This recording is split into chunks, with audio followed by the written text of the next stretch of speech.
कि liver cirrhosis हो गया मतलब अब लाइफ का द एंड, लिवर पूरी तरीके से डैमेज हो चुका है, इसको नहीं रिवर्स कर सकते हैं। Usually sequence is normal liver से फैटी लिवर होगा, फैटी लिवर के बाद उसमें इन्फ्लेमेशन होगा, फिर उसमें धीरे धीरे फाइब्रोसिस आएगी एंड फिर वो एंड स्टेज में जाके सिरोसिस बनेगा। तो ये 4 स्टेजेस हैं। किसी भी पेशेंट को अगर सिम्टम्स आ गए हैं दैट मीन्स एटलीस्ट 70% तो डैमेज हुआ है, बिकॉज 70% के बियॉन्ड डैमेज में ही सिम्टम्स आते हैं। संकेत देरी होती है जिससे हम पता कर सकते हैं कि हाँ लिवर सिरोसिस हो रहा है। लिवर सिरोसिस या लिवर डिजीज के सिम्टम्स वेट लॉस होना, ठीक सा फील नहीं होना, एनर्जी कम होना, इस तरह की चीज़ें होती हैं। तो जो क्लासिकल सिम्टम्स हैं जैसे जॉन्डिस, पीलिया होना, पेट में पानी बनना, एसाइटिस या फिर खून की उल्टी होना या मेंटली गफलत होना, वो सब advance form of liver damage या लिवर सिरोसिस का पार्ट है।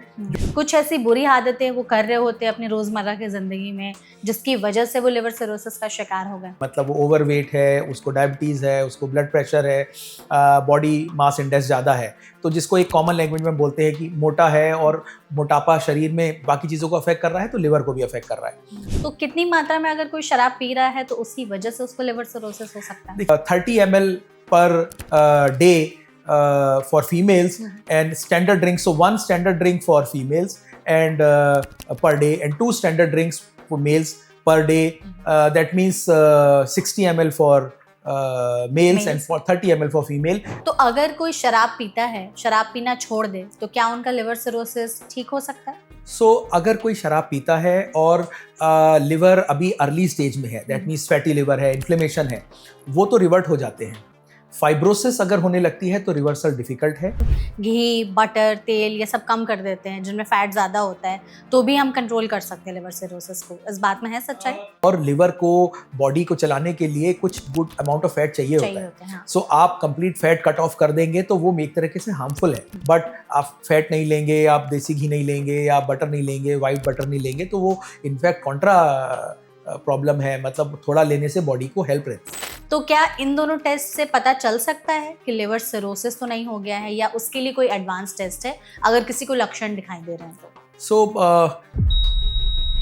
कुछ ऐसे पैरामीटर्स होते हैं, एल्ब्यूमिन लेवल या आईएनआर लेवल, जो ये भी दिखाते हैं कि लिवर डैमेज कितना है, जो इनडायरेक्टली सिरोसिस को रिफ्लेक्ट करता है। सिरोसिस हो गया तो मतलब ट्रीटमेंट ऐसा है कि रिवर्स हो सकता है या सिर्फ कंट्रोल हो सकता है?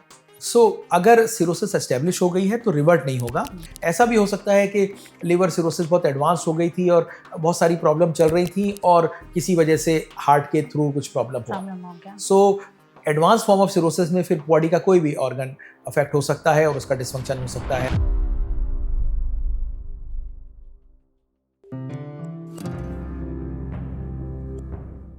आज हम बात करेंगे लिवर के एक ऐसी प्रॉब्लम के बारे में जिसे ऑलमोस्ट कहा जाता है कि ये लास्ट स्टेज है। इस स्टेज पर पहुंचने के बाद लिवर को वापस से उसी कंडीशन पर लाना बहुत मुश्किल हो जाता है। हम बात कर रहे हैं लिवर सिरोसिस की। लिवर सिरोसिस लिवर से जुड़ी एक ऐसी प्रॉब्लम है जो बहुत ही ज्यादा गंभीर होती है। इसके लक्षण जो है इतने वेग होते हैं जो कई बार लोगों को समझ में नहीं आते, और जब तक लक्षण बहुत ज्यादा गंभीर ना हो जाए लोगों को इस बात का अंदाजा नहीं होता कि उनका लिवर पूरी तरह से डैमेज हो चुका है। तो अगर आप भी समय रहते अपने लिवर को बचाना चाहते हैं, ये जानना चाहते हैं कि कौन सी ऐसी गलत और बुरी आदतें आप हर दिन कर रहे हैं जिससे आपके लिवर पर इतना बुरा इम्पैक्ट पड़ रहा है, तो इस वीडियो को एंड तक जरूर देखिएगा, क्योंकि आज के इस पॉडकास्ट में हम लिवर सिरोसिस के बारे में ही हर एक डिटेल जानने समझने की कोशिश करने वाले हैं, जिसके लिए हमारे साथ इस सेशन में जुड़े हुए हैं डॉक्टर अमित रस्तोगी, जो कि चेयरमैन है लिवर ट्रांसप्लांट और HPV सर्जरी PSRI हॉस्पिटल्स में। तो डॉक्टर, सेशन में आपका बहुत बहुत स्वागत है। Thank you so much doctor हमारे साथ जुड़ने के लिए। और हम चाहते हैं इस पॉडकास्ट की शुरुआत हम ऐसे करें कि सबसे पहले लोगों को यही लगता है कि लिवर सिरोसिस हो गया मतलब अब लाइफ का द एंड, इसके आगे कोई और पॉसिबिलिटी है ही नहीं, लिवर पूरी तरीके से डैमेज हो चुका है, इसको नहीं रिवर्स कर सकते हैं। है इस बात में सच्चाई? आपकी बातें कुछ सच हैं और कुछ मिथ्स हैं। सच ये है कि liver cirrhosis extreme form of fibrosis होता है, तो एक तरीके से ये लिवर की एंड स्टेज है।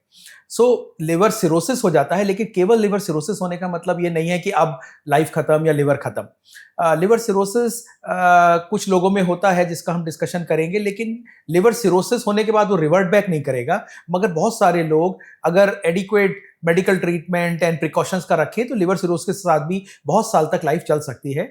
कभी डीकम्पनसेशन जब हो जाता है, which happens may be in only 10 to 20% cases of liver cirrhosis, तब प्रॉब्लम ज्यादा है। So yes, you are right कि liver cirrhosis end stage disease है, वो रिवर्ट नहीं होगी, लेकिन लिवर सिरोसिस हो गया और उसके बाद लिवर और लाइफ खराब हो गई, ऐसा भी नहीं है। ठीक है, तो लिवर सिरोसिस को हम कैसे समझे कि किस स्टेज तक आते आते लिवर का ये हाल हो जाता है कि उसको रिवर्स कर पाना मुश्किल है, फ्रॉम स्टार्ट टू एंड? एक बार थोड़ा सा एक्सप्लेन करिए। नॉर्मल लिवर, एक healthy liver almost no fat या लेस देन 5% फैट होता है, कोई फाइब्रोसिस नहीं होती है, and it's a very important vital organ, in fact largest solid organ है। It performs technically speaking more than 100 functions in the body. Liver का ऐसे क्लियर स्टेजेस नहीं है, लेकिन हाँ generally usually sequences, normal liver से फैटी लिवर होगा, fatty liver के बाद उसमें इन्फ्लेमेशन होगा, फिर उसमें धीरे धीरे फाइब्रोसिस आएगी, एंड फिर वो एंड स्टेज में जाके सिरोसिस बनेगा। तो ये 4 स्टेजेस हैं। जरूरी नहीं है कि हर पेशेंट्स इसी 4 स्टेजेस में जाए, पर रफली जो भी लिवर की डिजीजेस करते हैं वो liver fatty, inflammation and fibrosis करते हैं। कई बार फैटी कम होता है, इन्फ्लेमेशन ज्यादा होता है, बट फाइब्रोसिस एक लेट स्टेज होती है, और एक्सट्रीम फॉर्म ऑफ फाइब्रोसिस को सिरोसिस बोलते हैं। ठीक है। सो इस प्रोग्रेशन से लिवर धीरे धीरे खराब होता है। लिवर सिरोसिस के लिए कहा जाता है डॉक्टर कि ये आपके लिवर को बहुत ही धीरे धीरे डैमेज करता है, तो जो स्लो डैमेजिंग वाली चीज होती है वो ज्यादा खतरनाक होती है इन कंपैरिजन टू जो अक्यूट डैमेज है। तो अगर क्रॉनिकली लिवर धीरे धीरे इस हिसाब से डैमेज हो रहा है, तो ऐसा है कि उसके काम करने की क्षमता भी बहुत ज्यादा कम हो जाती है। सो लिवर सिरोसिस होने में जनरली 15 to 20 years लगता है from the point it starts. So ऐसा नहीं है कि लिवर सडनली सिरोसिस हो जाएगी। हाँ। लिवर फेलियर हो सकता है नॉन सिरोसिस में भी, वो सडनली हो सकता है, बट लिवर सिरोसिस अगर किसी को हुई है तो दैट मीन्स मेनी ईयर्स लगते हैं ये सब होने में। एक और बड़ी यूनिक चीज लिवर की है कि लिवर एक बॉडी का ऐसा ऑर्गन है कि जो 70% तक डैमेज हो जाएगा तब भी कोई सिम्टम नहीं आएगा। सो योर लिवर है, आपका लिवर 30% या उससे कम फंक्शन होता है, तब जाके बॉडी में चेंजेस आते हैं। सो यही लिवर डिजीज का अच्छा और बुरा बात है। अच्छी बात यह है कि वो बहुत सारा डैमेज लिवर अपने आप के ऊपर बर्दाश्त कर सकता है बिफोर सिम्टम्स आते हैं। बुरी बात यह है कि बिकॉज इतना सारा डैमेज हो जाता है तो बहुत समय तक पता नहीं लगता है। सो लिवर सिरोसिस डेवलप होने में बहुत साल लगते हैं, लेकिन सिम्टम्स वगैरह तभी आता है जब उसका फंक्शन 30% से कम होता है।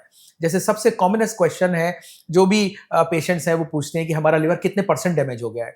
सो एक्चुअली कितने % डैमेज हुआ है ये बताना एक बहुत साइंटिफिक होता है, और उसमें बहुत सारे liver functions and very test that needs to be done.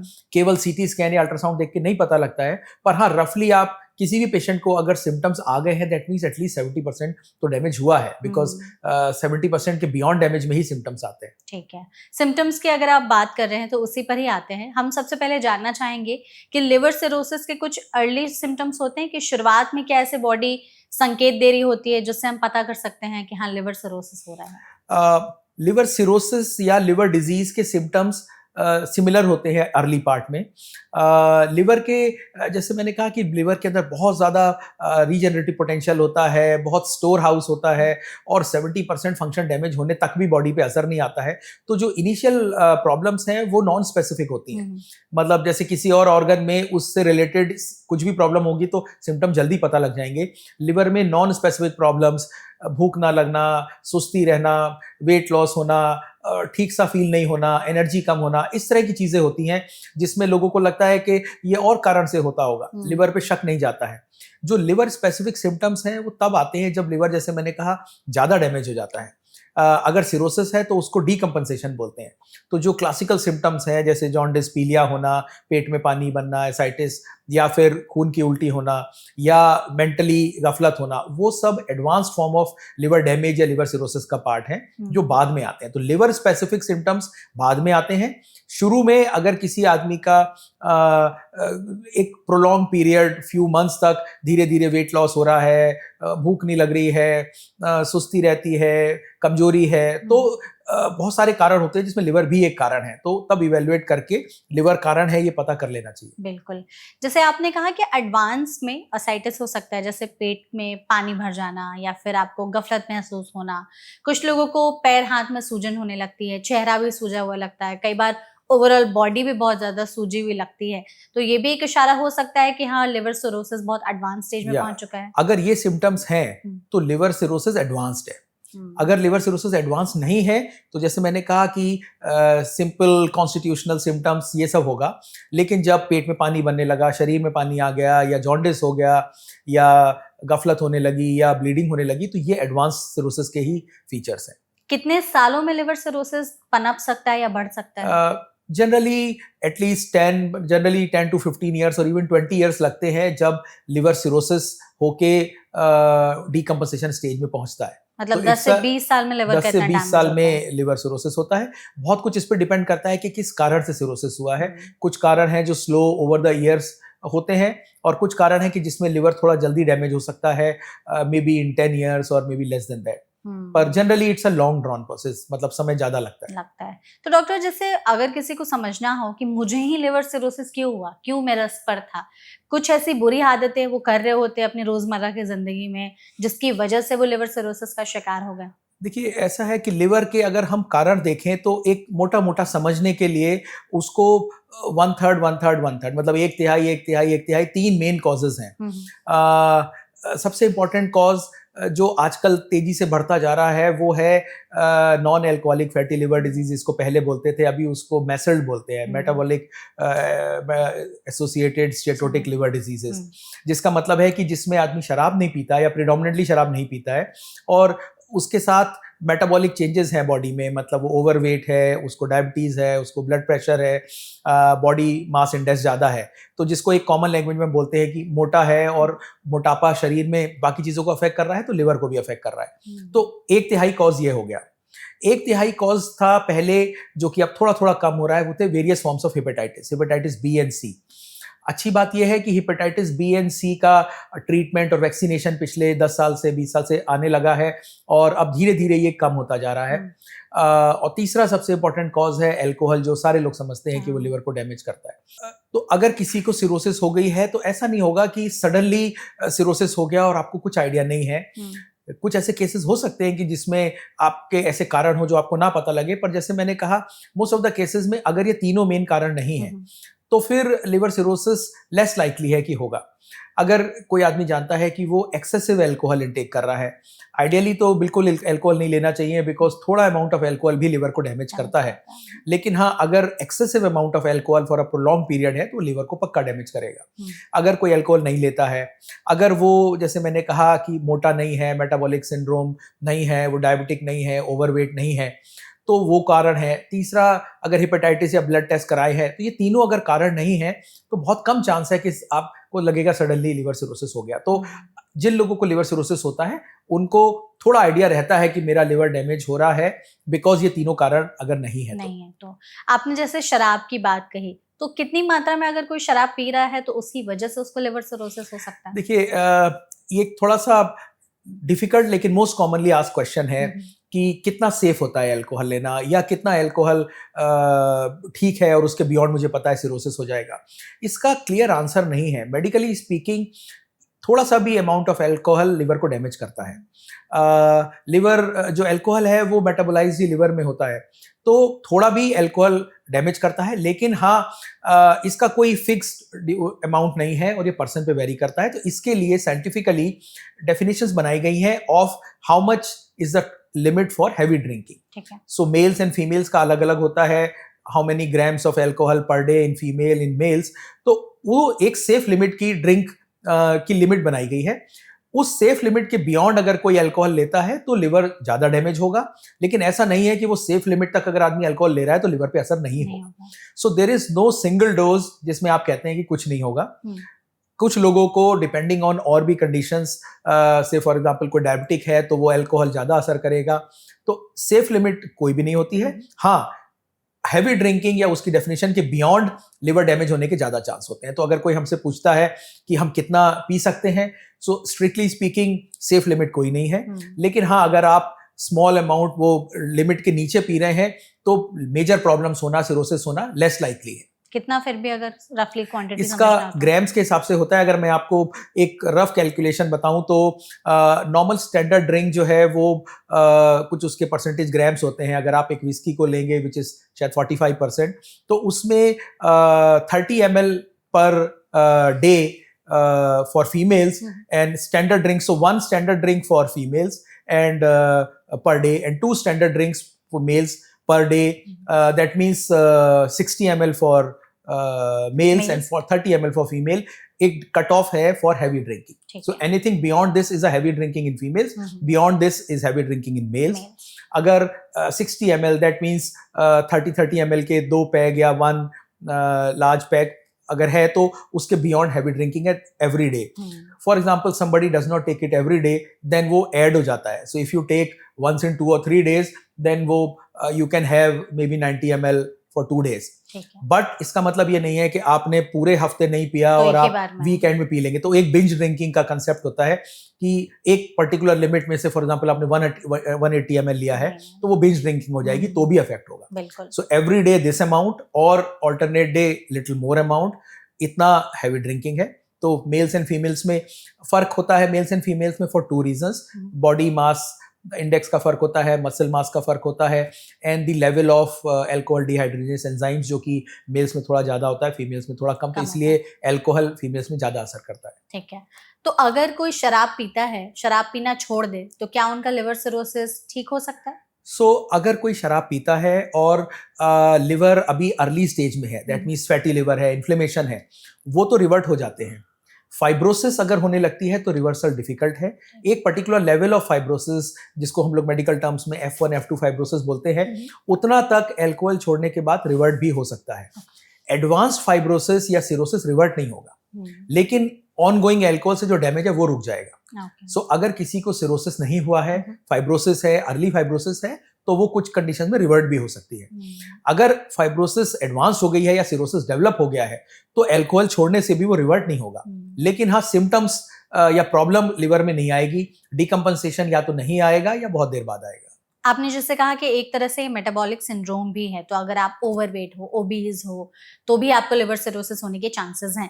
तो जो लोग ओवरवेट या ओबीज है, अगर वो अपना मोटापा कम कर ले, वजन कम कर ले, लेट्स से अगर 10% भी वजन कम कर लेते अपने शरीर का, तो इससे क्या उनका लिवर सिरोसिस सही हो सकता है? या सो इनफैक्ट अल्कोहल से ज्यादा discussion, although most of the liver talks go towards alcohol, उससे ज्यादा इंपॉर्टेंस है ये मेसेल्ड के बारे में डिस्कशन करने की. बिकॉज ये एक ऐसी चीज है जो कि या तो अभी बढ़ने लगी है या इसकी अवेयरनेस बढ़ने लगी है. मे बी हमारी जनरेशन या लास्ट 20-25 ईयर से हम लोग ज़्यादा मोटे हो रहे हैं, because may be lifestyle change हो रहा है, फूड हैबिट्स चेंज हो रही हैं. पहले ज़्यादातर लोग घर का खाना खाते थे, अब वर्किंग पॉपुलेशन है, पैकेज फूड्स हैं, lot of media coverage on these things. So may be हमारी डाइटरी हैबिट्स चेंज हो रही हैं. ये ज़्यादा इंपॉर्टेंट चीज़ है ध्यान देने की, बिकॉज इसके बारे में लोगों को पता नहीं है एंड ये काफ़ी हद तक प्रिवेंटेबल है. सो अगर लोग मोटे हैं और अगर वो अपना वेट कंट्रोल रख लेते हैं तो यही उसका ट्रीटमेंट है, यही उसका मेन प्रिवेंशन है. अगर कोई मोटा है, उसको पता है कि वेट ओवरवेट होता जा रहा है, फैमिली में डायबिटीज हिस्ट्री है या नहीं भी है तो भी डायबिटिक हो सकते हैं, तो ऐसे लोग अगर कंट्रोल करेंगे तो इनिशियल स्टेजेस में ही, जब फैटी लिवर होता है या इन्फ्लेमेशन होता है, तो उस स्टेज में ही कंट्रोल कर सकते हैं. अगर सिरोसिस डेवलप हो गया तो फिर किसी भी वजह से सिरोसिस डेवलप हुआ, फिर आप पतला भी हो जाएं तो सिरोसिस नहीं ठीक होगा, लेकिन फिर भी एडवाइजेबल है कि आप अपने आप को कंट्रोल रखें जिससे ऑनगोइंग डैमेज ना हो और डैमेज ना हो. तो कंपनसेटेड सिरोसिस में आप लॉन्ग टर्म तक चल सकते हैं. अगर कोई अपने डाइट से, अगर उसको लिवर से जुड़ी इस तरह की कोई बीमारी हो रही है, तो उन्होंने अपनी डाइट से नमक, चीनी, मैदा, तेल या जितने भी पैकेज्ड फैटी फूड्स है उन सबको कट डाउन कर दिया, तो भी चांसेस है कि ये कंट्रोल हो सकता है. लिवर डिजीज में डाइट का 2 तरह से रोल होता है.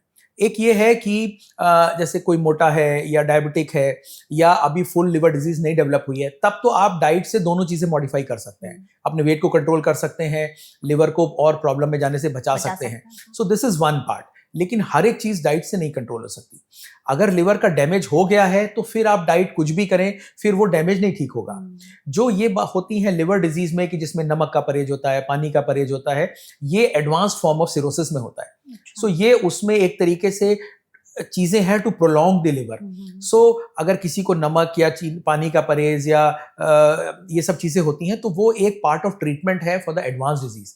लेकिन आप शुरू से नमक ना खाएं और फीका खाना खाएं और तो फिर आपको सिरोसिस नहीं होगा, वो गलत है।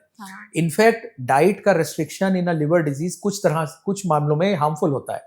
अगर किसी को लिवर डिजीज हुई और आपने उसको बोला कि ज़्यादा चीज़ें मत खाओ, उबला हुआ खाना खाओ, पालक खाओ, तो वो ज़्यादा लिवर को ठीक नहीं करेगा, इनफैक्ट बॉडी में वीकनेस आ जाएगी। न्यूट्रिशनल डेफिशिएंसीज हो जाएंगे। सो लिवर डिजीज में खासतौर से इवन विद सिरोसिस कहा जाता है कि आप हाई प्रोटीन डाइट लें। सो इंस्टेड कई लोग होते हैं, जॉन्डिस हो गया, आपने उबला हुआ खाना दे रहे हैं, खिचड़ी दे रहे हैं, पालक खा रहे हैं, सलाद खा रहे हैं, वो चीज़ ठीक नहीं है, वो बल्कि हार्मफुल है। सो हाई प्रोटीन डाइट का मतलब हुआ कि अगर लोग नॉन वेजिटेरियन हैं तो फिश एंड चिकन खाना चाहिए, रेड मीट अवॉइड करना चाहिए। अगर वेजिटेरियन है तो दाल, छोले, पनीर, राजमा, इस तरह की चीज़ें। सो लिवर डिजीज में अर्ली स्टेज में खास तौर से, बहुत एडवांस स्टेज में कुछ परहेज होते हैं, पर even with cirrhosis high protein diet, अच्छी डाइट खानी चाहिए। ठीक है, तो हाई प्रोटीन डाइट अगर लेते हैं तो उनको सूट करती है वो चीज़ें और कंट्रोल करती हैं ट्रीटमेंट में। आपने जैसे जो भी चीज़ें हमें डाइटरी रिलेटेड बताई, कुछ ऐसी चीज़ें बोली जाती हैं जो लिवर के लिए अच्छी होती हैं, तो कई बार लोग उसे इस्तेमाल भी करने लगते हैं। जैसे हम बात भी कर रहे थे कि ब्लैक कॉफ़ी बोला जाता है कि लिवर के लिए अच्छा है, तो अगर कोई लिवर सिरोसिस के स्टेज में है, ब्लैक कॉफ़ी पीना शुरू करता है, तो क्या उससे भी कंट्रोल हो सकता है सिरोसिस? सिरोसिस नहीं हो सकता है। लिवर डिजीज अगर है, फैटी लिवर है या सम फॉर्म ऑफ इन्फ्लेमेशन, तो कुछ स्टडीज ऐसी हैं, कुछ कन्फ्लिक्टिंग स्टडीज भी हैं, लेकिन कुछ स्टडीज हैं जो ये कहती हैं कि कॉफ़ी या ब्लैक कॉफ़ी हेल्प करती है। इवन लिवर कैंसर के प्रिवेंशन में भी कॉफ़ी का रोल है, लेकिन कुछ स्टडीज़ हैं जो इसको फेवर करती हैं। कुछ स्टडीज़ कहती हैं कि शायद इतना कंक्लूसिव नहीं है, या amount of caffeine needed to do all this वो बहुत ज़्यादा होता है, जो कि और कैफीन की कुछ अलग प्रॉब्लम्स हैं। लेकिन हाँ, सिरोसिस के पहले वाले स्टेजेस में ब्लैक कॉफ़ी या इस तरह की चीज़ें हेल्प कर सकती हैं। सिरोसिस होने के बाद नहीं कर सकती। मुलेठी को लेके कहा जाता है, जैसे कुछ लोगों का ऐसा कहना भी, और रिसर्च वगैरह में भी आए थे, स्टडीज वगैरह में, कि जापान में मुलेठी के इस्तेमाल से लिवर के डिजीज को ट्रीट करने के लिए कुछ ऐसी दवाइयां बनाई गई थी। तो मुलेठी है इतना इफेक्टिव? एक्चुअली इसमें क्या होता है कि ये ये बड़ा डेंजरस पाथ है। कुछ आयुर्वेदिक ड्रग्स हैं, बहुत सारे ऐसी चीज़ें मार्केट में आती हैं, सप्लीमेंट्स हैं, पेशेंट्स भी हमसे पूछते हैं। सो बिकॉज वो हमारी फील्ड नहीं है, सो मैं क्लियरली निगेट भी नहीं करना चाहता हूँ कि नहीं वो सब चीज़ें अच्छी नहीं हैं, लेकिन ऐसी चीज़ों से थोड़ा परहेज ही करना चाहिए। जो चीज़ें डाइट का पार्ट हैं, जो चीज़ें आप रोज़मर्रा में खाते हैं, वो तो ठीक है, लेकिन आप एज अ ट्रीटमेंट अगर लेते हैं तो इनको हम लोग सप्लीमेंट्स बोलते हैं। बहुत सारे लोग आयुर्वेदिक मेडिसिन लेते हैं। सो ये जो लिवर डिटॉक्सीफायर्स होते हैं, वो कई बार more harm, they can do more harm than good. एक चीज़ होती है जिसको हम लोग मेडिकल टर्म्स में डिली बोलते हैं, ड्रग इंड्यूस लिवर इंजरी। सो बहुत सारे केसेस में जो ड्रग्स हैं वो कई बार इस तरह के आयुर्वेदिक प्रिपरेशंस वगैरह होते हैं जो कि लिवर को डैमेज भी कर सकते हैं। सो मुलेठी या इस तरीके की चीज़ें अगर आप कहते हैं जैपनीज में कम है, सो आई वुड से कि कोई एक particular cheese which is a wonder drug वो होती नहीं है।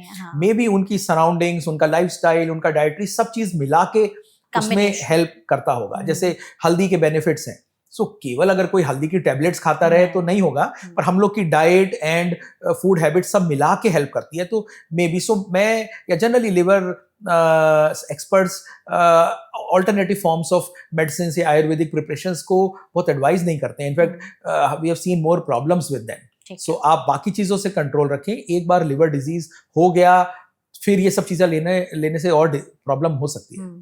लिवर सिरोसिस में फैट का ही मतलब ज़्यादातर एक बातचीत होती है कि अगर हम घी, बटर, तेल ये सब कम कर देते हैं जिनमें फैट ज़्यादा होता है, तो भी हम कंट्रोल कर सकते हैं लिवर सिरोसिस को। इस बात में है सच्चाई? मैं बल्कि थोड़ा डिफरेंट बोलूँगा।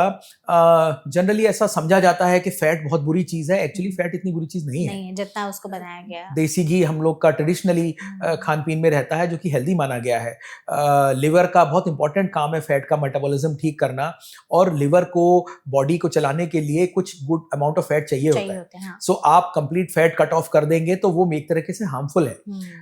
आपके लिपिड डिरेंज्ड हैं तो उसके लिए एक अलग ट्रीटमेंट है, बट आप फैट नहीं लेंगे, आप देसी घी नहीं लेंगे, आप बटर नहीं लेंगे, वाइट बटर नहीं लेंगे, तो वो इनफैक्ट कॉन्ट्रा प्रॉब्लम है, मतलब थोड़ा लेने से बॉडी को हेल्प रहती है। ओके, आपका मोटापा जनरली फैट से नहीं होता है, शुगर्स आर मोर हार्मफुल, आपके अंदर फैट मेटाबॉलिज्म की प्रॉब्लम है तब है। सो केवल घी खाने से आप मोटे हो जाएंगे ऐसा नहीं है। इनफैक्ट सम अमाउंट ऑफ, अब तो स्टडीज हैं cardiac and liver which says के some amount of fat is important in diet. बिल्कुल। तो अगर हम जैसे एक रफली समझना हो, हमें समराइज करके कि लिवर सिरोसिस के पेशेंट्स क्या खा सकते हैं, क्या नहीं खा सकते हैं, तो थोड़ा सा एक बार वो बता दीजिए। सो लिवर सिरोसिस होने के बाद कोई डाइट इस तरह से सोच के ना लें कि उससे लिवर सिरोसिस रिवर्ट हो जाएगा। उससे आपका डिजीज रिवर्ट भी नहीं होगा और किसी ऐसी डाइट से वो प्रोग्रेस हो जाएगा फास्टर, वो भी नहीं है। सो सिरोसिस को प्रिवेंट करने या उसको प्रोग्रेशन से बचाने के लिए डाइट नहीं है। जो डाइट हेल्दी है वो ठीक है। एक बार लिवर सिरोसिस अगर एस्टेब्लिश हो जाता है तो कुछ चीज़ें आप अवॉइड करते हैं। जब पेट में पानी बनने लगे, एसाइटिस है या बॉडी में आपका फैट पानी इकट्ठा हो रहा है, एडिमा हो रहा है, तब नमक का और पानी का थोड़ा परहेज है, पर वो एडवांस स्टेजेस में है।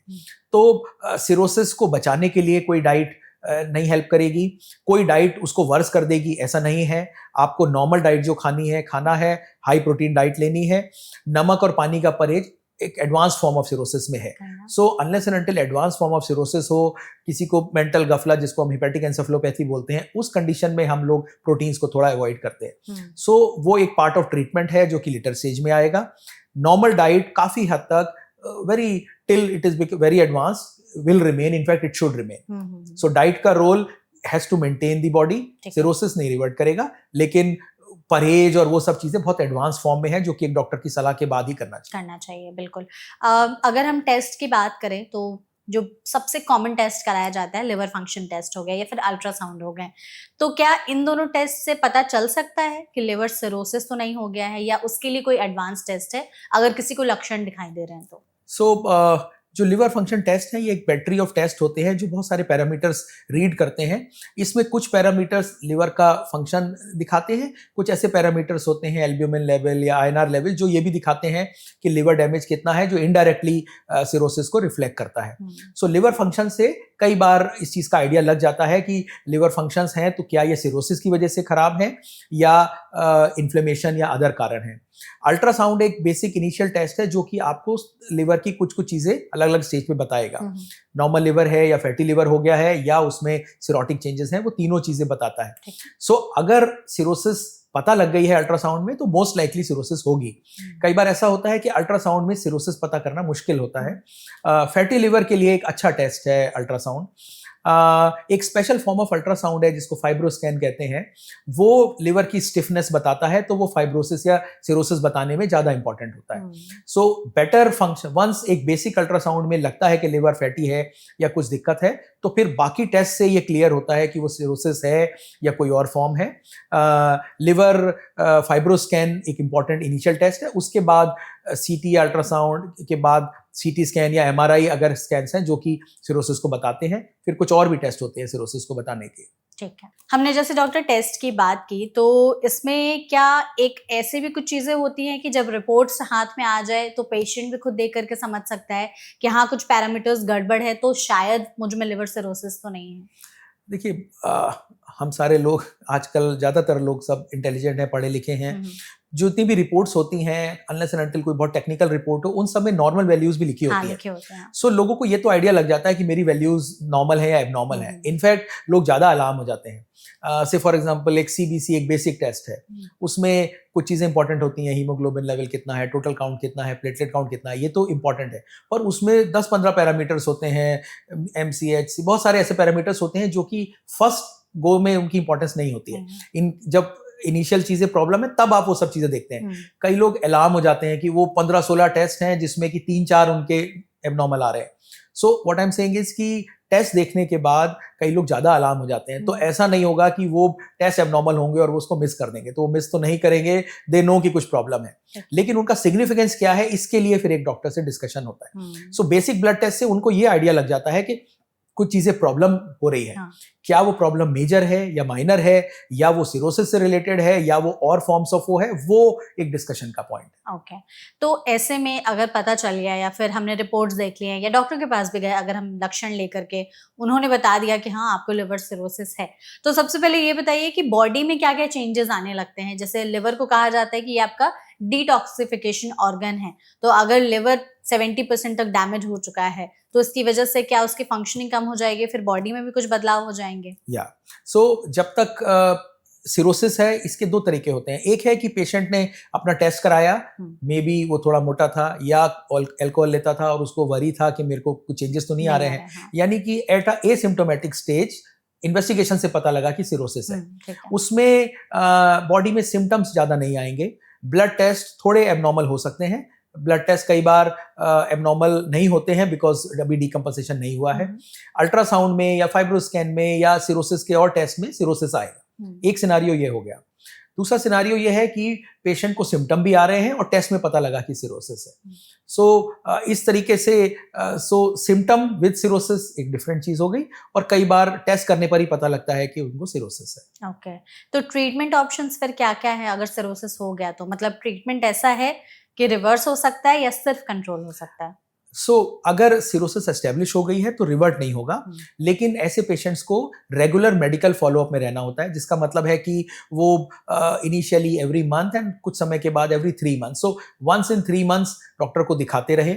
जो मेडिकल एडवाइस है वो अकॉर्डिंगली उनका कितना सीवियरिटी है वो चलता रहेगा, और बाकी लाइफस्टाइल और जो चीज़ें प्रिवेंट कर सकते हैं वो करेंगे।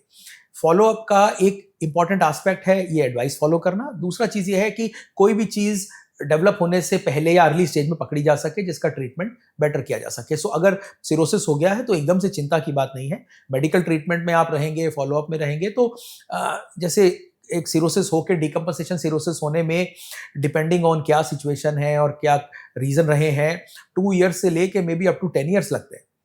इवन आफ्टर सिरोसिस भी डिकम्पोजिशन होना, जिसके बाद एक रेगुलर मेडिकल ट्रीटमेंट या आगे ट्रांसप्लांट वगैरह करना होता है, वो भी कम होता है। तो एक रेगुलर मेडिकल फॉलोअप में आएंगे तो बहुत समय तक वो एडवाइस और चीज़ों से ठीक चलता रहेगा। लेकिन कई लोगों के साथ मैंने ऐसा देखा है, इवन हमारी एक मतलब हमारे फ्रेंड की एक मम्मी थी जिनको लिवर सिरोसिस हो गया था, उन्होंने ट्रीटमेंट वगैरह कराया बट एकदम एडवांस स्टेज में था। बीच में कुछ ऐसी चीज़ें हो गई थी कि ट्रीटमेंट चलते चलते उन्हें हार्ट अटैक आया एंड शी डाइज। तो क्या ऐसा हो सकता है कि लिवर सिरोसिस इस स्टेज तक पहुंच जाता है कि हार्ट अटैक भी हो सकता है उससे? अगर लिवर सिरोसिस डिकम्पोजिट हो गया है तब थोड़ा दिक्कत है। जब तक डिकम्पोजिट नहीं हुआ है, जब तक लिवर फंक्शन कर रहा है, तो वो बहुत समय तक आपकी बॉडी को चलाता है।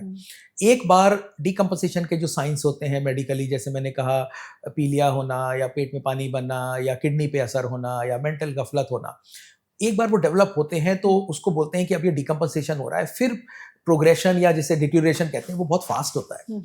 उसके बाद बहुत सारी चीज़ें जल्दी जल्दी होने लगती हैं। डायरेक्ट लिवर से हार्ट फेलियर होगा ऐसा नहीं है, मे बी क्या कारण था सिरोसिस का और हार्ट एक एडिशनली इन्वॉल्व था, वो हो सकता है। अगर somebody becomes decompensated for a long time, बार बार इन्फेक्शन या कुछ हो रहा है, तो जनरली पूरी बॉडी में अफेक्ट होता है। तो जिसे कहते हैं कि दी जनरल हेल्थ गोज डाउन, तो उस कंडीशन में हार्ट पे असर हो सकता है। ऐसा भी हो सकता है कि लिवर सिरोसिस बहुत एडवांस हो गई थी और बहुत सारी प्रॉब्लम चल रही थी और किसी वजह से हार्ट के थ्रू कुछ प्रॉब्लम हुआ। एडवांस फॉर्म ऑफ सिरोसिस में फिर बॉडी का कोई भी ऑर्गन अफेक्ट हो सकता है और उसका डिसफंक्शन हो सकता है, किडनी का प्रॉब्लम आ जाता है। प्रॉब्लम सिरोसिस की है लेकिन मेन प्रॉब्लम किडनी की है और उसका ट्रीटमेंट चल रहा है, that can become life threatening. Heart का भी, अगर सपोज कोई आदमी, स्पेशली आपने बोला फीमेल है, क्या पता वो ओबीस थी और मेटाबॉलिक सिंड्रोम वाली लेडी थी, तो उस कंडीशन में हार्ट भी अपने आप से डैमेज होता है। हो सकता है कि हार्ट अपने आप में प्रॉब्लम हो और साथ में सिरोसिस हो, कई बार लिंक भी हो सकता है। तो सिरोसिस का लिवर कैंसर भी कर सकता है? लिवर कैंसर, सिरोसिस एक इम्पॉर्टेंट प्रिडिक्टर है, in fact we call it that predisposer है फॉर लिवर कैंसर डेवलपमेंट।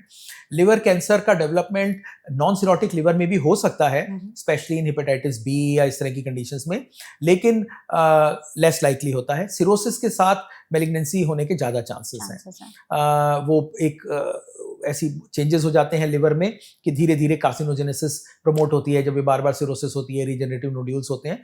तो सिरोटिक लिवर ज़्यादा प्रीडिस्पोजर है कैंसर बनने का।